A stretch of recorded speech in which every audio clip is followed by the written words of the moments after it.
पिछले 24 से 48 घंटों के दौरान भारतीय वज़ीर दिफ़ा और उनके आर्मी चीफ़ की तरफ से पाकिस्तान को सख्त धमकियाँ दी गई हैं और उनके लहजे में एक वाज़ेह तौर पर सख्ती और इश्ताल नज़र आ रहा है और ऐसे लग रहा है कि भारत दोबारा कोई मिस एडवेंचर करने के लिए तैयार हो चुका है।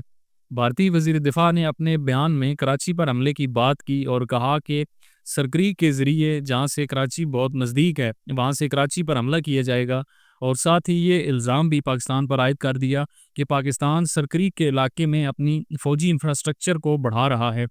दूसरी तरफ भारतीय आर्मी चीफ ने भी ऑपरेशन सिंदूर को जल्द दोबारा स्टार्ट करने का बयान दिया है। अब 2 दिनों में इकट्ठे सबके इस तरह के बयानात आना एक गैर मामूली बात है।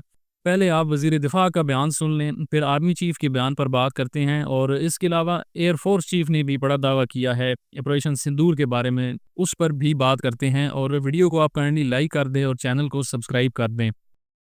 जिस तरह से हाल में पाकिस्तान की फौज ने सरक्रीक के सटे इलाकों में अपना मिलिट्री इंफ्रास्ट्रक्चर बढ़ाया है, वह उसकी नीयत बताता है।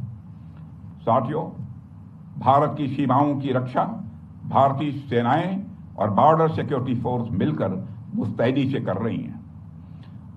अगर सरक्रीक इलाके में पाकिस्तान की ओर से कोई भी हिमाकत की गई तो उसे ऐसा करारा जवाब मिलेगा कि इतिहास और भूगोल दोनों बदल जाएंगे मेरे साथियों। और 1965 की जंग में भारत की सेना ने लाहौर तक पहुंचने का सामर्थ्य भी दिखाया। आज 2025 में पाकिस्तान को याद रखना चाहिए कि कराची का एक रास्ता क्रीक से ही होकर गुजरता है। ये सरक्रीक अगर आप नक्शे में देखें तो भारतीय रियासत गुजरात की जो सरहद पाकिस्तान के साथ लगती है, सिंध सूबे के साथ, यहाँ पर सरक्रीक का इलाका है और इसका सरहदी तनाज़ा है पाकिस्तान और भारत के दरमियान। और यहाँ से सरक्रीक से कराची का जो फासला है वो तकरीबन 200 किलोमीटर के लगभग बनता है। भारतीय वज़ीर दिफ़ा ने सरक्रीक के रास्ते कराची पर हमले की धमकी दी है। भारतीय आर्मी चीफ अपने जवानों या ऑफिसर से खिताब कर रहे थे और उन्हें कहा कि बहुत जल्दी आपको दोबारा मौका मिलेगा, जिससे ज़ाहिर होता है कि पस पर्दा प्लान चल रहा है कि जल्द अज जल्द दोबारा पाकिस्तान पर एक जंग मुसल्लत की जाएगी। इस बार भारत देश पूरी तैयारी के साथ है और इस बार वो संयम नहीं रखेगा जो सिंदूर 1.0 में हमने संयम रखा। इस बार हम आगे की कार्रवाई करेंगे और कुछ ऐसी कार्रवाई करेंगे कि हो सकता है पाकिस्तान को सोचना पड़े कि उसे इतिहास में, भूगोल में रहना है कि नहीं रहना है।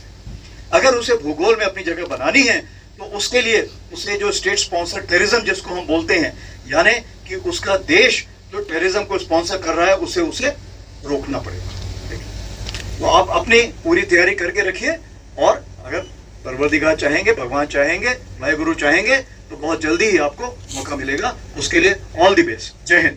इसके अलावा भारतीय एयरफोर्स चीफ ने भी अपनी एक प्रेस कॉन्फ्रेंस की है और उसमें उन्होंने जंग के 5 माह बाद दावा किया है कि उन्होंने पाकिस्तान के F-16 और JF-17 समेत तकरीबन 12 अदद जहाज़ गिराए हैं। इसके बारे में उन्होंने कोई एविडेंस नहीं दिया। अब ये एक अलग ही किस्म की मज़ाक़-ख़ेज़ किस्म की सूरत हाल है कि 5 माह बाद आपको याद आया कि आपने जहाज़ गिराए हैं। अगर इस किस्म की कोई बात होती, अगर आपने एक जहाज़ भी गिराया होता तो भारतीय मीडिया ने तो वावेला करके पूरी दुनिया को बताना था, लेकिन आपने 12 जहाज़ गिराए और आपने इस बारे में कोई बात मीडिया पर नहीं की। ये कैसे हो सकता है? भारतीय एयरफोर्स चीफ के इस बयान पर भारत के अपने जो लोग हैं वो भी सोशल मीडिया पर, एक्स पर सवालात उठा रहे हैं।